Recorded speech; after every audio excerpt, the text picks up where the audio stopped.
Hezbollah ने उत्तरी Israel को मिसाइल हमलों से दहलाने का सिलसिला जारी रखा है।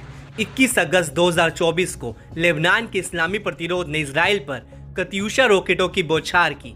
इस दौरान लड़ाकों ने इजराइल के प्रमुख सैन्य ठिकानों पर भीषण हवाई हमले को अंजाम दिया।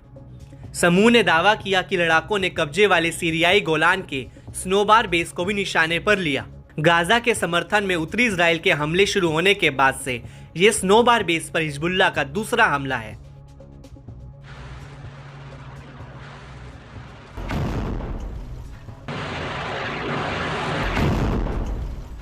लेबनानी सीमा से 18 किलोमीटर दूर स्नोबार बेस को इजरायली सेना की उत्तरी कमान का एक प्रमुख फैसिलिटी माना जाता है। ये पैदल सेना के सैनिकों के लिए एक ट्रेनिंग कैंप के रूप में भी काम करता है। दावा है कि इसमें एक तोपखाना गोला बारूद केंद्र भी है जो इजराइल के आयरन डोम मिसाइल सिस्टम से घिरा रहता है। बावजूद इसके हिजबुल्लाह के रॉकेटों ने सेंधमारी कर इजरायली खेमे में जबरदस्त खलबली मचा दी। समूह ने यहाँ इजराइल के बड़े नुकसान का भी दावा किया है।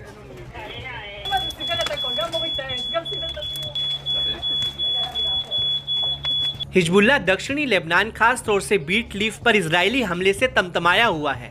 लड़ाकों ने जवाबी पलटवार करते हुए एक सटीक हमले से हदाब यारोन साइट को निशाना बनाया। इतना ही नहीं, उसी साइट को फिर तोपखाने के गोले से भी हमला किया।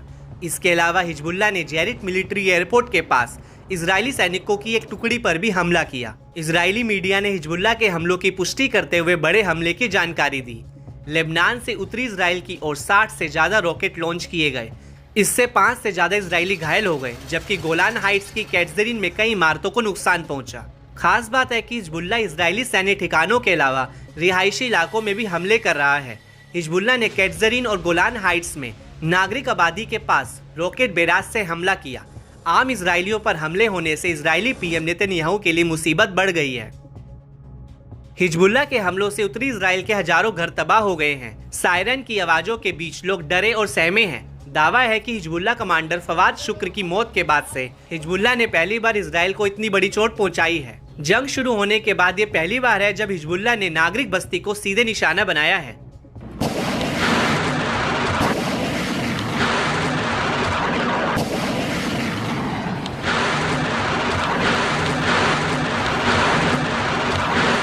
इजरायली रेडियो ने बताया कि रॉकेट हमले के बाद इजरायली सेना ने गोलान में कई सड़कों को बंद किया।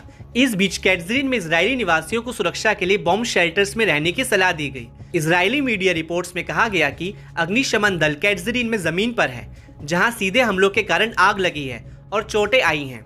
रॉकेट हमलों के चलते कब्जे वाले गोलान हाइट्स में बार बार सायरन बजता रहा, जबकि एक रॉकेट नहारिया के पास अलर्ट सायरन को चकमा देने में कामयाब रहा। वहीं सफद के ऊपर भी धमाके सुने गए।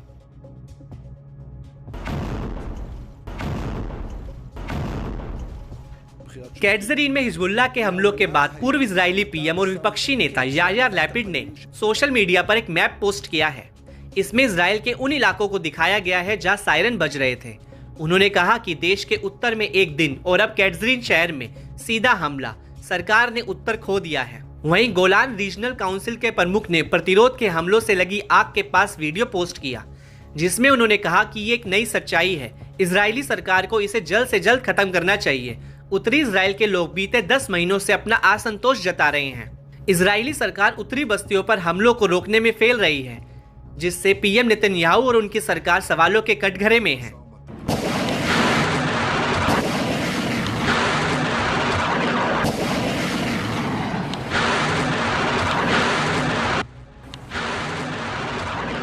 गौरतलब है कि इजरायली सेना भी लगातार दक्षिणी लेबनान में हिजबुल्लाह लड़ाकों और उनके रॉकेट लॉन्चर साइट पर बमबारी कर रही है।